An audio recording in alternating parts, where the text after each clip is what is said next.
Yo, what's good? This is Flying Squirrel. Just watched Namajunas versus Cortez, this main event. Just gonna give a little recap. This is something I do usually with my friend. I have one friend out here who watches UFC, and then every Sunday I see him at church, and I'm like, "Hey, did you see the fights?" And he says no, and then I say, "Hey, well, this is what happened." And so basically, I'm gonna do that with y'all, okay? But I'm gonna do it a little more in detail. This is my first time doing this. I'm not really gonna be editing a lot, but so hopefully this is cool. But so the first fight on it. Also, I hate a decision, dude. If it's going to, I just hate it. All right, so I missed these first few fights, and then I went back on ESPN Plus and rewind. I looked at who got finishes, and I was like, okay, let me just watch the finishes. So that's what it's gonna be. I went back and watched this fight. Okay, bro, who? Come on, dog. So like Evan Elder, I didn't know who he was. Darius Flowers, I think I've seen him before. But here's the main thing about this fight. There's a point when Darius Flowers got taken down and he was in guard, and then Evan Elder went from guard straight to mount, and then he smushes him and gets him in a head and arm choke. And I'm just looking at Darius Flowers. I'm like, bro, there ain't no way, bro. I'm gonna have a Gracie Baja jiu-jitsu tattoo across my chest and have some random dude in Denver come up and go from guard straight to mount and then smush me into an arm triangle, bro. So that was just kind of tragic. I would watch this fight if you get a chance. It was pretty good. Luana Santos, I didn't watch this fight. I know she won by what she won by? Guillotine? No, she won by a rear naked choke. It was really impressive. I would go watch that fight. You see how I just skipped over the Andre Petrosky fight? You see how I did that? Also, because it wasn't even like I jumped in there and they were doing the whole wrestling and hey, I'm just gonna be a bully and hold you down. I'm not watching that, bro. I'm not watching this. Okay. Luana Santos is pretty good. Now Montel Jackson, Damon Blackshear. This is the fight that made me like. I'm a fan of Damon Blackshear. After that twister that he did on Jose Jackson, also Jose Johnson, also Jose Johnson's 6 feet tall and a bantamweight. How does that happen? He needs a little more width. But this fight was crazy. This fight was really good. You can see it's an 18-second fight. Montel Jackson just went out there, 1-2. It was almost exactly like the Peyton Talbot fight from a few weeks ago. It's just 1-2 straight down the pipe. Wop, wop, wop. Fight was over. I was so hurt to see my boy Damon Monster Blackshear, get a new nickname, get knocked out. But this guy, he was pretty, he was kind of awkward, low key. It's kind of awkward. Like when he won, he kept saying, "Oh, quiet down, quiet down, quiet down." But then like 5 minutes later, he was still saying, "Quiet down, quiet down, quiet down." Like, bro, what do you want them to do? You want them to be quiet? Is this a spelling bee or is this a UFC event? Why are you telling everyone to be quiet? And then afterwards, he was like, "Man, these people ducking me, dude. Bro, these people, man, all these bantamweights ducking me. Sign the contract." I'm just thinking, I've never heard of you, bro. It was a really great fight. Really great fight. All the 2 punches that he threw. But I was like, bro, ain't nobody heard of you. This is what he looks like. He's a bantamweight. He should fight Peyton Talbot. I think that's a great fight. Peyton Talbot, I think Peyton is probably better than this guy, and he deserves maybe a ranked opponent next. But if they want to throw a quick banger of a bantamweight fight together, I think this would be a really good fight, him and Peyton Talbot. But I doubt it. He's talking all that jazz. I'm like, who has he fought? I go in here. He's fought a dude named Yaya. He fought a dude named Yaya, and he beat him by TKO in round 1. Yaya, bro, look at Yaya, dude. He looks like he'd upcharge you on some baklava, you know? No, brother, I promise, brother. The baklava $7. $7. For you, $6.50. So yeah, that was a pretty good fight. 18 seconds. This one, I hated decision. Didn't watch it. This one, okay, this guy pisses me off, and I'm gonna show y'all why. Okay, there's something called the Dallas Booty. It's something called the Dallas Booty. Let me take you to my world. This is the Dallas Booty. All right. That's the only reason I can't stand watching this dude. This dude, he had a great performance, and I'm gonna show y'all this. Hopefully, I don't get copyrighted. They're gonna copyright the heck out of me for this. Yeah. Sweet knockout. Buffering like crazy. Maybe I won't get copyrighted. But he wasn't supposed to win. He's like 11 years older than this guy. But just things that bother me. He has the Olympics thing. Did he go to the Olympics? He did not. Every time I see this guy fight, I say, why does he still have the Dallas booty haircut? And why does he have an Olympics tattoo on his back if he didn't go to the Olympics? I don't know. We'll never know. I guess we'll never know. But he had a really great knockout. And he said, give me a ranking. Sure, give him a ranking, dude. I don't care. So we get into the main card. And I kind of missed this one. I think I was outside watering my plants. So I had to go back and watch it. I mean, this was a mauling. You thought dude, he mauled him worse than Bo Nickel. It was honestly like that old John Jones fight. The one loss that John Jones has where he does the 12-6 elbows. That's what Abdul Razak Al Hassan was doing to Cody Brundage. Also, what Abdul Razak, Cody Brundage came in there with the Turkish getup. And I'm not talking about kettlebells. I'm talking about his hairline. He came in there. He had the turkey.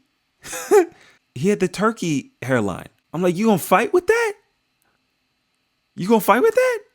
I mean, I guess he needs the money, and I hate to see him, go back to back getting absolutely stomped, absolutely mauled by Abdul Razak Al Hassan.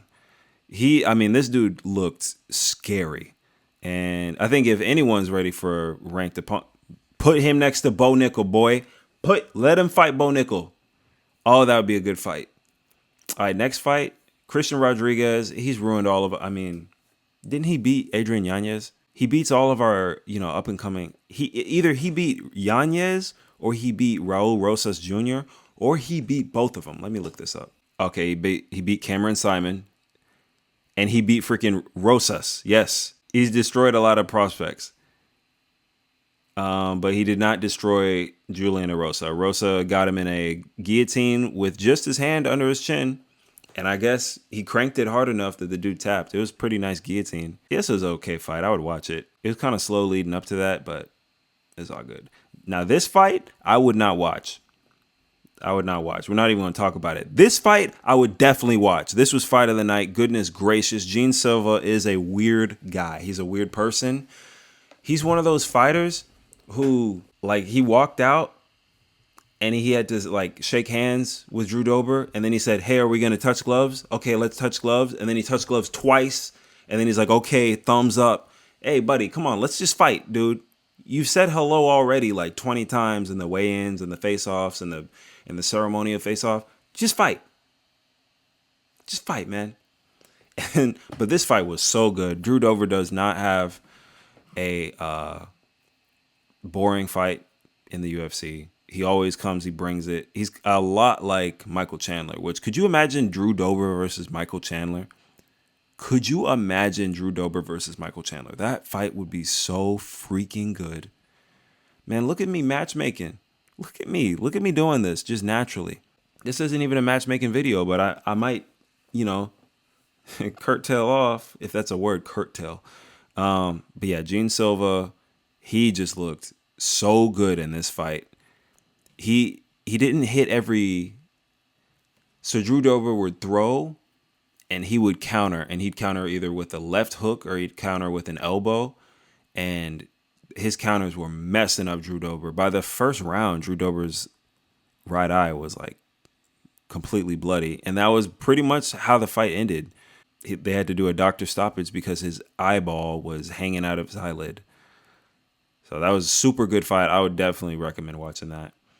Ponzinibbio versus Muslim Salikhov. Let me talk about something. Were they glazing that on y'all's? When y'all were watching this fight, were they glazing Ponzinibbio and just showing him every 5 seconds? So when I was watching, I had to switch to the Spanish broadcast. Porque yo puedo comprendo español un poco, I'm glad you asked. But on the Spanish broadcast, they just every other commercial break, they were like, Santiago Ponzinibbio is about to fight. Santiago Ponzinibbio is about to fight. And Santiago Ponzinibbio on his way to the octagon. I was like, bro, okay, like, is this guy a star in South America? I guess he's the best South American fighter. Is he? Maybe that's a video for later. Best fighters from South America. Anyways, this fight was it's pretty okay. Really, really close. I wasn't paying attention. Honestly, I wasn't paying attention. Let's talk about this fight, though. I was paying attention. One of the greatest things I've ever seen in a fight happened. I was sitting there on the couch with my wife watching this fight. And in the first round, Rose knocks down Tracy Cortez. And I look and I'm thinking, wait, does Tracy Cortez have fake eyelashes? And then my wife says, yeah, she only has one on. Did she get it knocked off? I'm like, no way. Ain't no way. Where there's a will, there's a way. Where there's a will, there's a freaking way. Y'all see that? Y'all see that eyelash fly off? That was the most amazing thing I've ever seen in my life. I screamed when I seen that. That was so freaking funny. Also, just how, bro, Tracy Cortez is such a, like, she's so much more Mexican than I thought. Bro, fighting, she didn't even take off her fake eyelashes in the fight, bro. She walked out to Selena and then she started wrestling back. I was like, of course she can wrestle. Dude, she's a Mexican from like California or something. All of them can wrestle. They wrestle so good on the West Coast, bro. I know she's trying to get in the sphere. I would put her in the sphere. She was way better fighter than I thought she was. She hit some really nice takedowns. She had some really nice combos. She had some heavy hands, and she landed on Rose. That being said, Rose won all 5 rounds. Like everything Tracy brought to her, she had an answer for it. When she started getting pieced up by Tracy Cortez, she would just go into her wrestling and dominate in the wrestling. When Tracy Cortez took her down, she escaped. She was just quicker, faster. She had a game plan. Her game plan was more complete. She showed a lot more composure, a lot more experience. She was a really good fight. So honestly, Rose versus Tracy and Drew Dober versus Jane Silva, either of those could be the fight of the night. But what do y'all think? What did y'all think about this fight night? I honestly didn't think I was going to watch it, but it was a little better than I thought. There was a lot of good finishes, and the main event was pretty entertaining, actually. So let me know what y'all thought. Thanks for watching, and see y'all later. Peace.